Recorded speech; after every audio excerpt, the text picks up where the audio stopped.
Hello there, welcome back to my channel. So I just wanna do a video about what's going on with my nursing career. So if you already saw my video, I already left hospital and then switched it to SNF, a skilled nursing facility, and we were just oriented this morning on 10 to 2.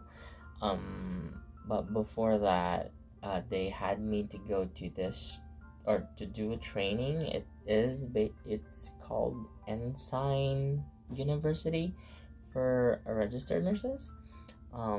So there were like like videos and trainings and for Alzheimer's and dementia and like how to like HIPAA and stuff, like new hire basically training.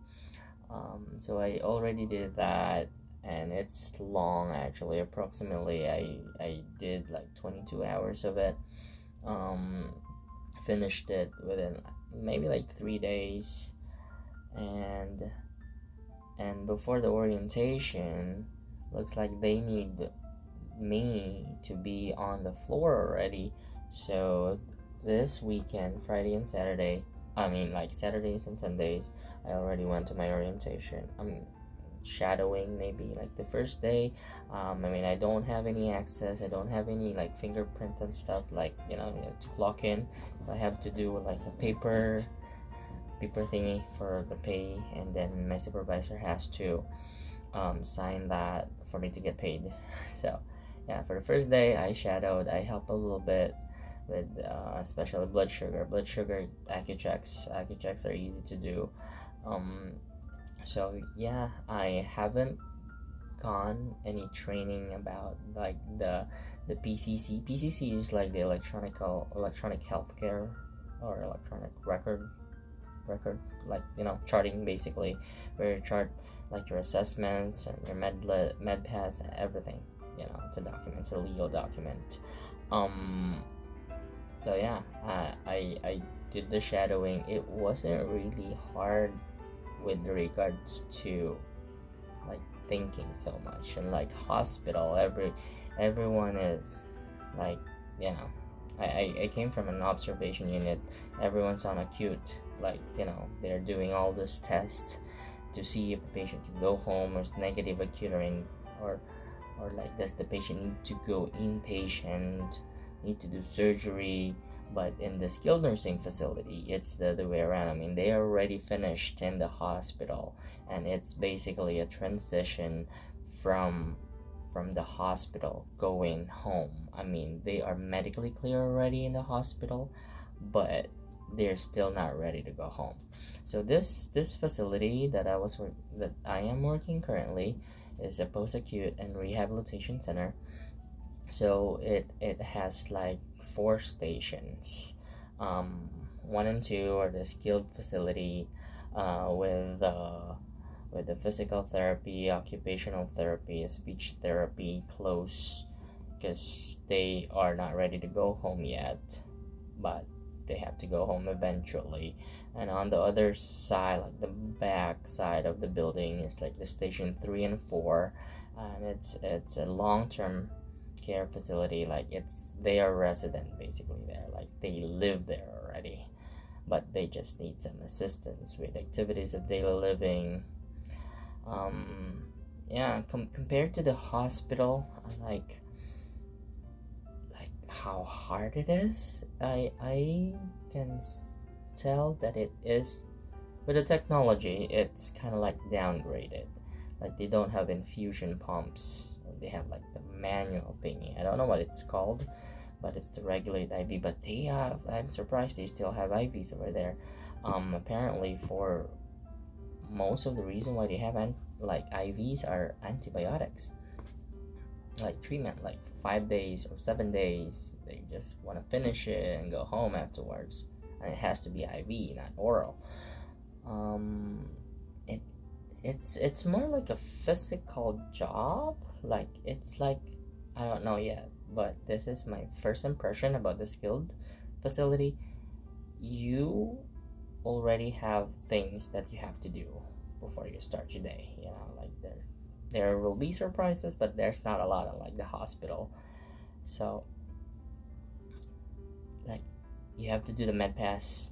Like there's like time, but you do the time management, of course, because if you're just gonna go with the schedule, it's gonna take you all day for that. Like your blood sugar, your insulin, your morning meds, noon and afternoon medications, everything should be like planned. So they do it like 7 o'clock, and then around 10, 12, 2, and 4, you know. But it still depends. They also have like treatments. They call it treatments. Like for example, like wound care, changing, and depends on the order, changing dressings. Some are like every day, some are like every 48 hours. What else? Well, that's what I know so far. CNAs are good. They do 8-hour shifts actually. They start 6 to 2, then 2 to 10 I believe, and then 10 to 6. And some CNAs does like 16-hour shift, and I'm surprised it's allowed to do that, but it's like an overtime for them too. With the nurses, or for us, it's like 3/12s. That's like nothing, like 12 hours for 3 days in 1 week. But my preceptor, you'll be surprised, it's like 6 out of 6 in 1 week. Like she did like 6 days straight, 12 hours every day. She's still going to school. She still has like 2 kids, but she can do that. So apparently overtime is a good thing. Like after like 40 hours in 1 week, the rest, the 41st hour to the to the last minute that you're working is already like a time and a half pay. Like for example, you're getting paid $30. Just to make it easier, time and a half is going to be 45 an hour already, right? So it's not a bad thing. If you go in overtime, it's actually good for you. You're gonna get your paycheck fatter than than it's supposed to. Nurses, we have LPNs in the skilled nursing facility. It's a rehab, and we have RNs too. So the first day I was there, I was the only RN in the building actually. So the LPNs, know what they're doing. They are like experts already. They've been in the company for like forever. They know what to do. It's just that they are not allowed. So they are like asking me to do it. It's like they are kind of like using my credentials to do it. But they can do it. They are amazing. It's just that they are not RN yet. Most of them actually are going to school. Like my preceptor, I told you, she is still going to school, and she is getting his or her bachelor's to move or step up. So yeah, they're very nice people. What else can I tell you? Diet for patients, they are when we went to this orientation, they're not really strict with the diet. For example, the patient is diabetic, and they said that they are not gonna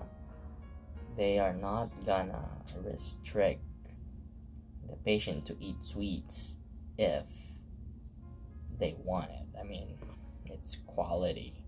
Or if the patient is hypertensive and this patient is supposed to be in cardiac diet, low sodium, low fat, but if the food doesn't taste good, that chef was telling that if the food doesn't taste good, they don't eat it and they don't get well.